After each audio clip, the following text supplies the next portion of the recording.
Assalamualaikum warahmatullahi wabarakatuh.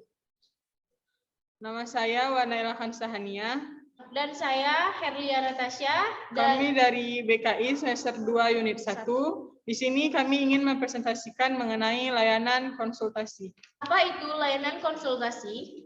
Pengertian layanan konsultasi menurut Prayitno 2004 halaman 1, layanan konsultasi adalah layanan konseling oleh konselor terhadap konsulti yang memungkinkan konsulti memperoleh wawasan, pemahaman, dan cara yang perlu dilaksanakan untuk menangani masalah pihak ketiga.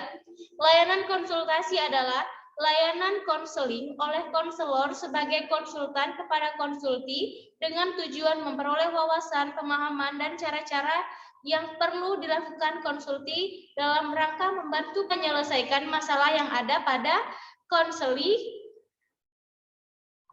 Konsultasi akan melibatkan 3 pihak, yaitu konselor, konsulti, dan konseli.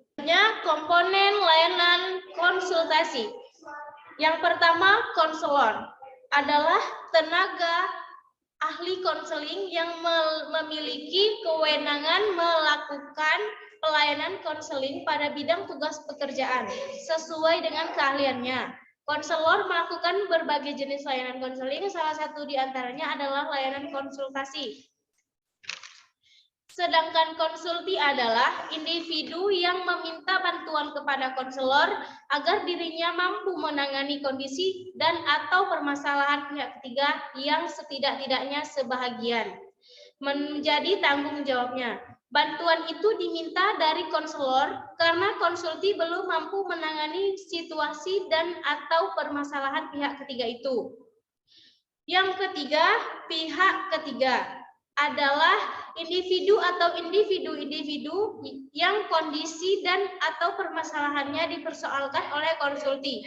Menurut konsulti, kondisi atau permasalahan pihak ketiga itu perlu diatasi. Dan konsulti merasa setidak-tidaknya ikut bertanggung jawab atas pengentasannya. Tujuan layanan konsultasi. Tujuan umum, layanan konsultasi bertujuan agar konsulti dengan kemampuannya sendiri dapat menangani kondisi atau permasalahan yang dialami pihak ketiga.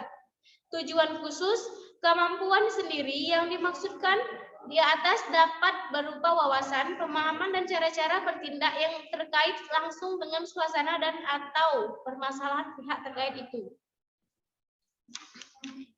Ada 6 pelaksanaan layanan konsultasi. Yang pertama ada perencanaan. Dalam perencanaan, kegiatannya meliputi mengidentifikasi konsulti, mengaturkan pertemuan, menetapkan fasilitas layanan, dan menyiapkan kelengkapan administrasi. Kemudian tahapan yang kedua adalah pelaksanaan. Dalam pelaksanaan, kegiatan yang dilakukan adalah menerima konsulti, menyelenggarakan penstrukturan konsultasi, membahas masalah pihak ketiga yang dibawa oleh konsulti, mendorong dan melatih konsultasi. Dan kemudian tahapan yang ketiga ada evaluasi. Evaluasi kegiatan di dalamnya meliputi pemahaman yang diperoleh oleh konsulti, perasaan yang berkembang pada diri konsulti, dan kegiatan apa yang akan ia laksanakan setelah proses konsultasi berakhir. Dan kemudian analisis. Analisis adalah menafsirkan hasil evaluasi berkenaan dengan diri pihak ketiga dan konsulti sendiri. Dan kemudian tahapan tindak lanjut. Melakukan konsultasi lanjutan dengan konsulti guna membicarakan hasil evaluasi serta menentukan arah dan kegiatan lebih lanjut. Dan yang terakhir ada pelaksanaan laporan, yaitu membicarakan dengan konsulti tentang laporan yang diperlukan oleh konsulti, mendokumentasikan laporan, dan pelayanan konsultasi. Selanjutnya ada asas layanan konsultasi. Ada 3 asas dalam layanan konsultasi. Yang pertama ada asas kerahasiaan, di mana seorang konselor wajib menjaga kerahasiaan dengan harapan adanya kepercayaan dari segala pihak. Yang kedua ada asas kesukarelaan, yaitu proses bimbingan konseling harus berlangsung atas dasar kesukarelaan baik dari pihak pembimbing maupun dari pihak klien. Kemudian asas kemandirian, seseorang yang telah dibimbing hendaklah bisa mandiri, tidak tergantung kepada orang lain dan juga konselor. Dan selanjutnya adalah kegiatan pendukung layanan konsultasi. Ada 5 layanan pendukung dalam layanan konsultasi, yaitu yang pertama aplikasi instrumentasi. Aplikasi instrumentasi adalah kegiatan pendukung bimbingan dan konseling untuk mengumpulkan data dan juga keterangan tentang peserta didik atau klien, misalnya konsultasi dengan guru mata pelajaran dalam meningkatkan mutu belajar siswa, maka membutuhkan data tentang kondisi kegiatan belajar siswa, data tentang jumlah siswa dalam satu kelas, jumlah absensi siswa, hasil sosiometri siswa, dan juga hasil belajar siswa. Ada juga data yang diperlukan hasil dari AUM PTSDL, seperti masalah siswa dalam bidang prasyarat penguasaan materi pelajaran, keterampilan belajar, sarana belajar, kondisi diri, dan juga lingkungan fisik belajar dan lingkungan sosial emosionalnya, yang sangat menentukan arah dan isi konsultasi antara guru mata pelajaran dengan konselor. Selanjutnya ada himpunan data, yaitu himpunan data yang menyangkut permasalahan yang dibahas dalam konsultasi, yaitu masalah yang dialami oleh pihak ketiga. Mungkin telah tersedia dalam himpunan data, misalnya data tentang hasil IQ, AUM umum, dan AUM PTSDL, hasil belajar, riwayat kesehatan, cita-cita, dan keterangan tentang orang tua. Data tersebut sudah dikumpulkan oleh guru pembimbing melalui kegiatan aplikasi instrumentasi. Pihak-pihak yang berkonsultasi, yaitu para konsulti dan juga konsultan, dapat menggunakan data yang telah tercantum pada himpunan data, baik secara langsung maupun dengan cara mengolahnya kembali untuk memperoleh data yang lebih aktual. Menurut Prayitno, apabila konselor dan juga konsulti akan menggunakan data dari himpunan data, maka ia harus yang pertama memperoleh konfirmasi tentang keizinan menggunakannya. Yang kedua, tetap menjaga kerahasiaan data tersebut kepada siapapun juga, termasuk kepada pihak ketiga yang datanya digunakan itu.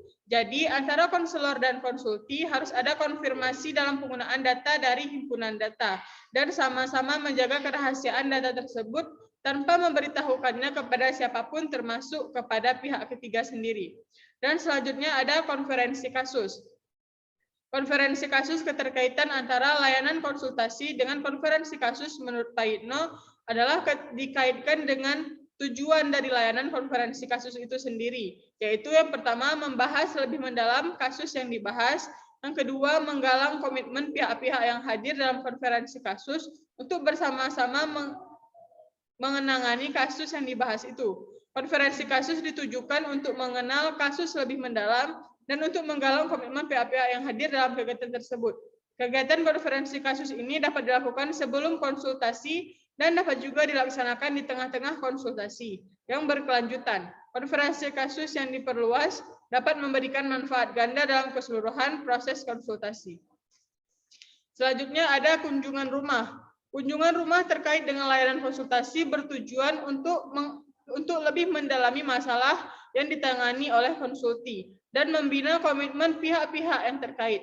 Jadi dengan adanya kunjungan rumah, maka masalah yang dialami klien dapat diketahui lebih mendalam lagi. Dalam layanan konsultasi, kunjungan rumah dapat dilakukan sebelum berlangsungnya proses konsultasi dan dapat pula dilakukan di tengah proses konsultasi yang sedang berkelanjutan. Yang kelima ada alih tangan kasus. Alih tangan kasus dapat dilakukan apabila masalah pihak ketiga yang dibawa konsulti adalah masalah yang tidak menjadi kewenangan konsultan untuk terlibat dalam penanganannya. Misalnya masalah yang bersifat kriminal dan juga pidana. Konselor perlu menjelaskan mengapa masalah tersebut perlu dialih tangankan dan langkah-langkah yang perlu ditempuh konsulti dalam proses alih tangan itu. Dan yang terakhir ada jurnal yang berkaitan dengan layanan konsultasi. Jurnal yang berjudul Pelaksanaan Layanan Konsultasi dalam Mengatasi Masalah Belajar Siswa di SMP Negeri 5 Kota Bengkulu, yang ditulis oleh Samba Sugiarto, mahasiswa program studi bimbingan dan konseling FKIP Universitas Negeri Padang. Penelitian ini bertujuan untuk mengetahui pelaksanaan program layanan konsultasi dalam menangani masalah belajar siswa, untuk mengetahui kendala yang dihadapi guru bimbingan dan konseling dalam melaksanakan layanan konsultasi terhadap masalah pribadi siswa. Yang pertama, bagaimana pelaksanaan layanan konsultasi dalam mengatasi masalah belajar siswa di Negeri 5 Kota Bengkulu. Jawaban dari jurnal ini adalah pelaksanaan layanan konsultasi sangat efektif dilaksanakan oleh guru bimbingan dan konseling dalam mengatasi masalah belajar siswa yang seringkali terhambat dalam proses belajar siswa dan perjalanan masa depan siswa tersebut. Yang kedua, kendala apa saja yang dihadapi guru bimbingan dan konseling dalam melaksanakan layanan konsultasi terhadap masalah belajar siswa di SMP Negeri 5 Kota Bengkulu. Dalam pelaksanaannya, layanan konsultif dalam mengatasi masalah belajar siswa di SMP Negeri 5 Kota Bengkulu tentu ada kendala yang merupakan bumbu dalam pelaksanaannya. Kendala yang dijumpai adalah kurang keterbukaannya siswa kepada wakil wali kelas, sehingga guru wali kelas kesulitan dalam menangani mahasiswanya. Kurangnya kepekaan dalam memahami hati siswa sehingga siswa kurang terbuka dengan wali kelas. Anggapan orang tua yang kurang positif dalam memahami tingkah laku anak-anaknya sehingga menyebabkan kurang lancarnya komunikasi antara guru bimbingan dan konseling dengan orang tua siswa. Jadi kesimpulan dari layanan konsultasi ini adalah layanan konsultasi adalah layanan konseling oleh konselor sebagai konsultan kepada konsulti dengan tujuan memperoleh wawasan, pemahaman, dan cara-cara yang perlu dilaksanakan konsulti dalam rangka membantu menyelesaikan masalah yang ada pada konseli. Konsultasi akan melibatkan 3 pihak, yaitu konselor, konsulti, dan juga konseli. Ada 3 komponen dalam pelaksanaan layanan konsultasi, yaitu konselor, konsulti, dan konseli. Dan pelaksanaan layanan konsultasi menempuh beberapa tahap kegiatan, yaitu perencanaan, pelaksanaan, evaluasi, analisis hasil evaluasi, dan tindak lanjut serta laporan. Demikianlah presentasi dari kelompok kami mengenai layanan konsultasi. Lebih dan kurangnya kami mohon maaf. Kami akhiri. Wassalamualaikum warahmatullahi wabarakatuh. 3.